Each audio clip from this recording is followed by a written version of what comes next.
Melt the resistance and open your heart with Transformation Thursdays. Hi, everyone. I am Winnie Wang, somebody who specializes in releasing trauma from the body.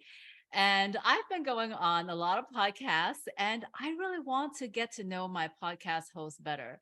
So today I am reverse hosting my podcast host. And with us today is Teresa Shantz. She is a certified spiritual educator from TNT Spirit Works. She has served time in the U.S. Air Force, so we know that she is sharp and reliable. And she has also studied astrology and channeling.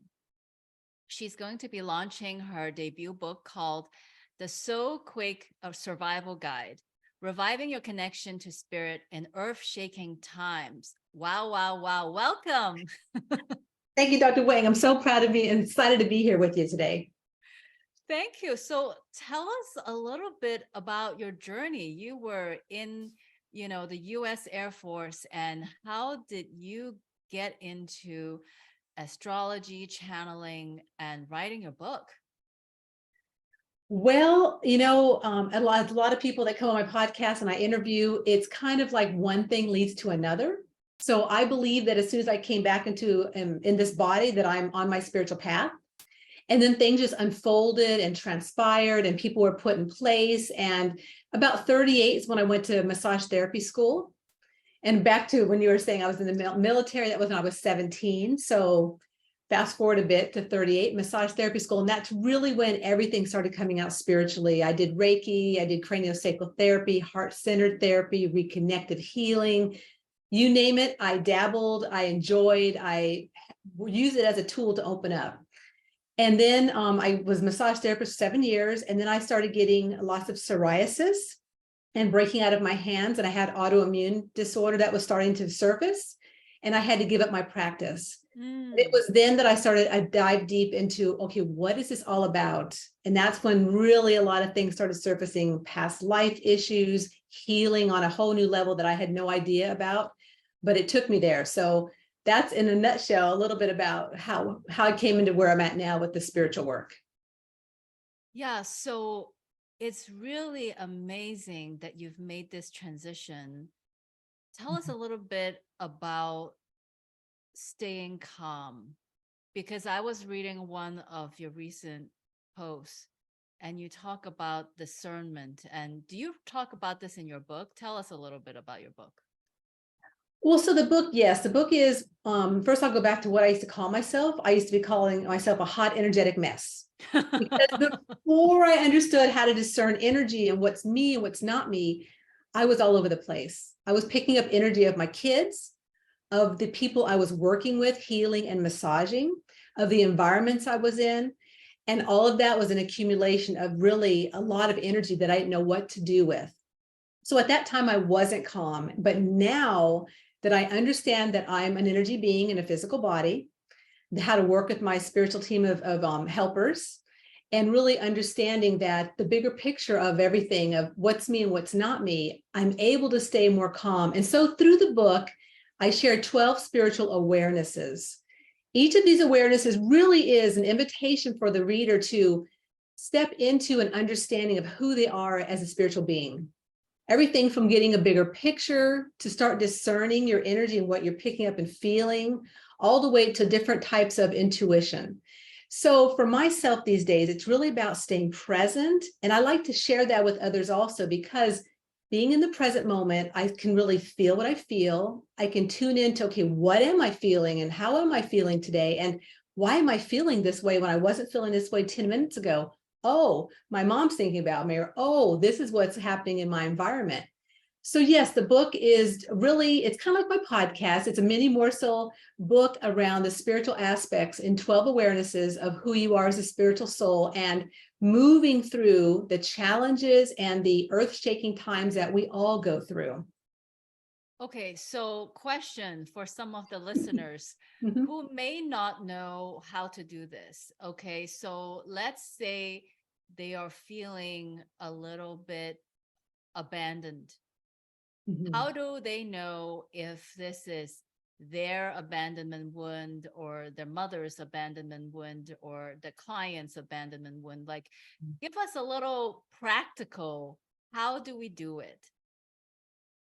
Boy, that's a big one because, as you know, we're layered, we're like onions. And so it really is, that's a deep dive into accessing that ability within the person, because what they're not going to probably recognize that at first, like, not knowing that I'm feeling like crap and why am I feeling that way. You really have to do some work on yourself. But the way I would start with it is really just tuning into who you are energetically. And that awareness, and I really just started even with just, working with your energy field and what is me and what feels like me. And then we do have the tntspiritworks.com, we do have some sessions, some consultations where we can go deeper into finding some blocks and when have these blocks through your life shown up as concepts or beliefs. And like you're mentioning, where did they come from? Did they stem from your mom, your dad, the environment? Did you bring them in with you? And then once we recognize what are some of these blockages and concepts that we're holding or the person's holding throughout their life that shows up, we can then go into, okay, so how can we change that? How can we work with that concept and shift it where whenever it shows up next time, you can discern it and you can move past it. But again, there's always more layers. So I hope, is that a little answer to your question? Yeah. So, because I think like a computer scientist, okay, so I'm looking at this decision tree here. Okay, so is it mine or is it not mine? So let's say I identify that this abandonment wound is my mother. Then what do I do? How do I release it? Well, for us in the work that we do, it's really about becoming aware of it. So that awareness brings it to the surface. And then again, we would work with some of our tools and techniques of cleansing, working with your guidance, really understanding how to get your own answers about what you're going through. But we would support you in that as far as, really understanding how to work with your team and how to work with your energy. And then when that does show up, because sometimes it can come back, it's not like, oh, I tore that off the Band-Aid and here, it's still bleeding and it comes back in 2 or 3 months or years. When that comes back and surfaces, you can go, okay, I remember when this came back to me, this is, presented before. Now I know how to work with it differently because I'm working with my cleansing. I'm working with my spiritual team of helpers. So it's really accessing your whole being, really, in the sense of your energy, your spiritual helpers, and your intuition and how to work with that along with healing. A lot of people talk about setting boundaries. Oh, I need to set a boundary with my mom. But then what they actually end up doing is closing their heart to their mom. So can you talk a little bit about, okay, so you keep emphasizing on awareness. Okay, so take a deep breath. I'm aware that I'm carrying some of my mother's stuff. Now, how do I create this? This is yours. What's yours is yours. What's mine is mine. Do you call that boundaries in the work that you do, or do you call it something else? How can I do it, but still stay loving with my mom? Well, what I would call it is that discernment. Discernment. Okay. Discernment versus boundaries. What's me, what's not me, and working with my energy field and keeping it cleansed. And we do have a technique we use, but there are people that, use crystals, use sage, whatever it might be you work with. But really, an understanding, a bigger picture to that, the people that are outside of me are on their own journeys. They have their own things they're going through. And a lot of what other people are going through is not pertaining to me. Now, granted, we're interacting and we maybe have some healing work to do together, but a lot of it's projections, a lot of it's, things they're throwing at other people and the energy we're feeling. And so really getting that bigger picture again, and that discernment that, yeah, what my mom's going through today, it's not about me. It's about her. I love her. I love where she's at energetically. I love her journey, but it's not what I need to be working with. So, it's funny when you talk about using crystals and cleansing. I have this image of taking a shower, and it's kind of like this. If I go on a hike, I am going to pick up some mud, right? I am going to get dirty, but then I'm going to take a shower before I go to bed. Mhm. right? So we should not be afraid of going out into the world and getting dirty as long as we have a regular practice of brushing our teeth, taking a shower before we go to bed. Like we want to be able to eat chocolate. We just need to brush our teeth afterwards, right? So we do want these interaction with our clients, with our mother, but just at the end of the day, we can have a practice of cleaning what's theirs and what's ours. That's perfect. So, in one of your Facebook posts, you said, time is just part of the game we play while we're here. Mhm. Tell us a little bit about time because most of the listeners feel like they don't have enough time, or we're so spoiled by Amazon second day delivery. We think that time should be like press a button and it arrives, right? Tell us about patience, divine timing. Yeah, give us some illumination from your book. Well, around timing, from my perspective, is that as a soul, we're endless. As a soul, we are eternal. There's no death. We're a constant. We just go from one form to the other. So for myself, the aspect of time is really about staying present. The more that I can be in this moment, speaking to you right now, I'm here, I'm in this time frame versus worrying about what tomorrow, next day, next year is going to be, or what happened in the past. I mean, none of that is relevant to this moment. Now, this moment does contribute to the next moment, but it's all that matters is this breath, this moment. So that's really the simple aspect for myself, is just keeping present, staying present. And I really like to emphasize the fact about being practical with spirituality, because it doesn't have to be complex. It doesn't have to be where, really, you have everything inside you need.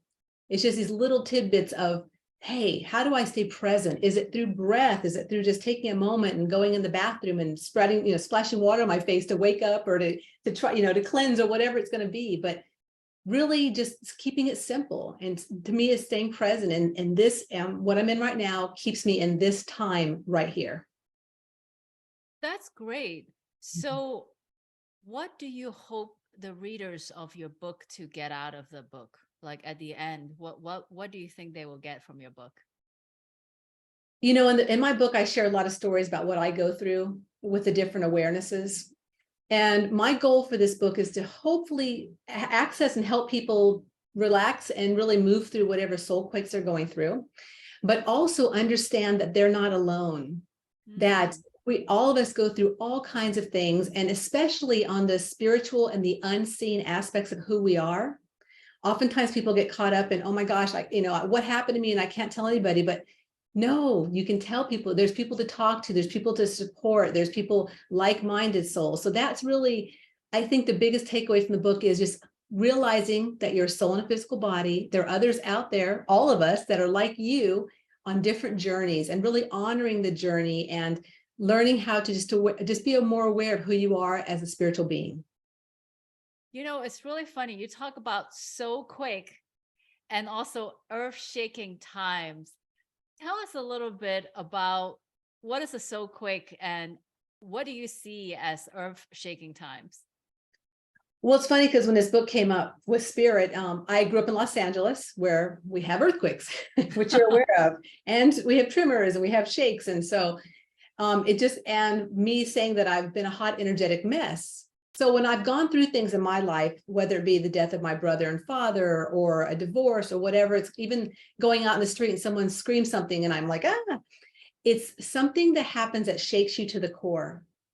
And so in my book, I do a Soulquake Richter scale that I created that helps you determine just emotional. What am I feeling right now? Am I feeling like, oh, I want to retreat? Am I feeling a little shaken and, but not too bad? From like, it's really 1 to 9, kind of like the Richter scales of, what would they deal with in earthquake areas. And so it's really just, so that's what a Soulquake is when it shakes you up. Now, earth shaking times, I think that really depends upon the reader and how they interpret what we're going through. Because as far as the pandemic, I would say that was earth shaking on a global scale. Oh, yes. Right. But as far as maybe like the people in Turkey, well, that was an earth shaking time in an earthquake. But again, it could be a divorce. It could be a death. It could be your dog passing. It could be anything, even like, your partner screams at you, or you're just, even honestly, you watch something on TV and it shakes you up inside. Like, I really need to see that again for the 20,000th time today. Really? So it can be a variety of things, and that's up to the reader and what they're going through or what they are experiencing in their life. So what is the most important tip that you want everybody to know when they're having these Soulquakes? I guess the biggest tip would be that you can make it through, that nothing can shake you so badly that you can, you don't need to leave. You can stay here, grow and learn through whatever you're going through, and then expand that into the next event you're going to. Because every time we go through something, we learn, we grow, and then that just really shapes who we are as a soul and a being for the next thing that happens. Because I don't know like you, but I mean, I know that until the day I'm die and my last breath, I'm going to be going through things. That's just how this planet is. So just understanding that aspect, that you can make it through anything. That's so interesting, because you've studied astrology. And I wonder how much of what we go through in life is just being a speck of dust in the cosmos, right? Because sometimes we behave differently in the day or night, with new moon, full moon, when like Venus or Mercury goes into retrograde. There's so much happening in the universe. And sometimes it's a really great lesson to not take things too personally, because certain parts of us are being activated with the planets and stuff like that. Well, I'm so grateful to be a guest on your podcast. Tell us a little bit about why you started a podcast and what you hope the listeners of your podcast get out of it. And also, what do you get out of our particular episode together? Well, I began the podcast Enthusiastically Spiritual in the summer of 2020. If you can recall back what was going on in 2020, my husband and I were over in Australia doing mind, body, spirit festivals and doing some of our work. And we got stuck over there during COVID. So we were out in the middle of nowhere in a place called Bathurst. It's west of Sydney, and in a little house. And I was like, okay, well, how do I outflow? What do I do? And Spirit's like, create a podcast. I'm like, okay. So I was literally in a room under a bunk bed doing my first couple episodes, and that's how it started. And so what it's developed into, because at first, the first few months, it was just me basically just sharing insights and just stories that I have, spiritual stories that connect with people. And it's really developed into having beautiful guests like you come on and sharing mind, body, spirit aspects of spirituality. And I like that because of the fact that it's almost like a buffet line of coming through and getting taste of this and that. And some you might resonate with, and some maybe not, and some, what's that? So it's a really nice buffet, buffet of different types of aspects about mind, body, and spirit. Now, our episode, the big takeaway that I received from our episode was in regards to the shadow aspect of what you do and how that relates to our organs, our emotions, and how to move through that with working with acupuncture and some of the techniques that you have. That to me is really big, because I feel a lot of my body as an empath, which a lot of these viewers might be, the same way, like I feel my heart or I feel my liver. And so understanding that those organs hold a lot of these emotions is a big deal, because it really is a whole new access to healing. So that's my takeaway from our episode, which is an amazing episode, and I can't wait to release it tomorrow. Oh, yay. Perfect. So tell the followers, tell us how to follow you on social media, your website, and how to listen to the podcast. Okay, well, you can go to my website, which is tntspiritworks.com. And on the website, you can actually find the link to my book list to get on the early bird book list, because my book will be out in the middle of June or so. And you can also find the podcast on there, but you can also go to TNT Spirit Works on Facebook. You can follow me on Teresa Shantz on Facebook, TNT Spirit Works on Instagram. And then we do have a really great TNT Spirit Works YouTube channel, which you can also watch the video that you and I posted. It'll be on there starting tomorrow, that we created. Okay, great. So thank you everybody for listening, and hopefully you really enjoy our podcast together. As always, you can check out my offerings at mindfulhealingheart.com. Thank you so much. Thank you so much. I appreciate it. Subscribe to We Love CTC YouTube channel and share with 2 friends. Leave your name in the comment section and you'll receive a very special financial blessing. Thank you and love you.